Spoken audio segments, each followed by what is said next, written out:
Assalamualaikum warahmatullahi wabarakatuh. Anak-anak yang berbahagia, sebelum memulai pelajaran bahasa Indonesia pada kesempatan kali ini, alangkah baiknya kita membaca basmalah terlebih dahulu. Bismillahirrahmanirrahim. Ya, pada kesempatan kali ini kita akan belajar tentang teks prosedur. Teks prosedur merupakan teks yang berisi tujuan dan langkah-langkah yang harus diikuti agar suatu pekerjaan dapat dilakukan oleh seseorang. Selanjutnya ini ada contoh gambar tentang cara mencangkok. Sekarang kita memasuki tujuan teks prosedur.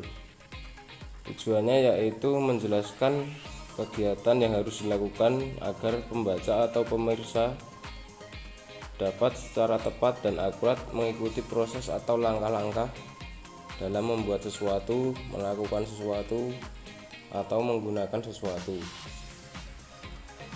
Selanjutnya, ciri-ciri teks prosedur.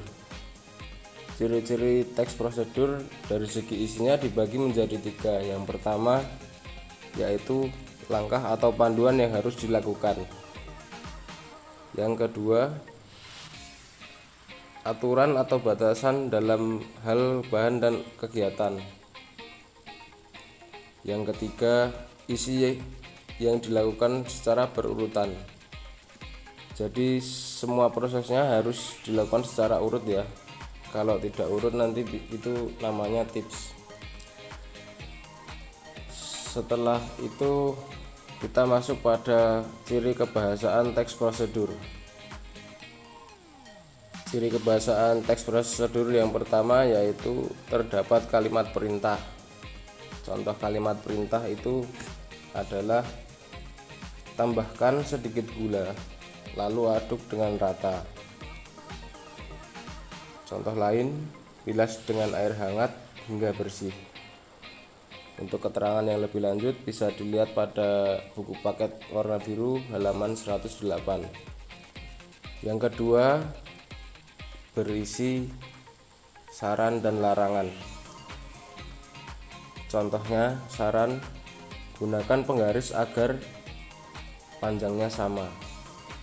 Di situ menyarankan penggunaan penggaris agar panjangnya sama. Contoh larangan yaitu jangan menggunakan kertas selain kertas karton. Selanjutnya nomor 3, penggunaan kata ukuran yang akurat. Contohnya 1 sendok makan, 1 sendok teh, 2 butir telur, dan lain sebagainya.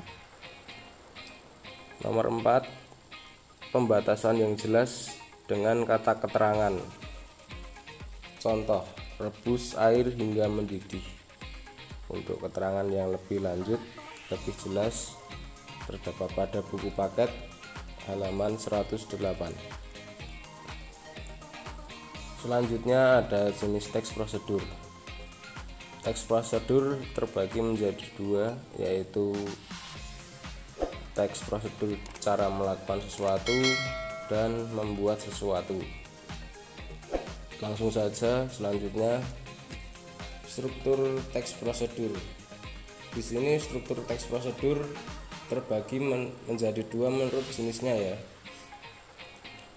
Kalau teks prosedur membuat sesuatu itu strukturnya yang pertama ada tujuan, yang kedua ada bahan dan alat, nomor 3 langkah-langkah, dan yang terakhir penutup. Selanjutnya teks prosedur melakukan sesuatu. Strukturnya hanya ada 3, yaitu tujuan, langsung menuju langkah-langkah, dan yang terakhir penutup. Ya, terima kasih anak-anak. Demikian untuk materi teks prosedur pada kesempatan kali ini. Semoga kalian dapat memahami. Terus semangat belajar. Mari kita akhiri dengan membaca hamdalah alhamdulillahirabbil alamin. Wassalamualaikum warahmatullahi wabarakatuh.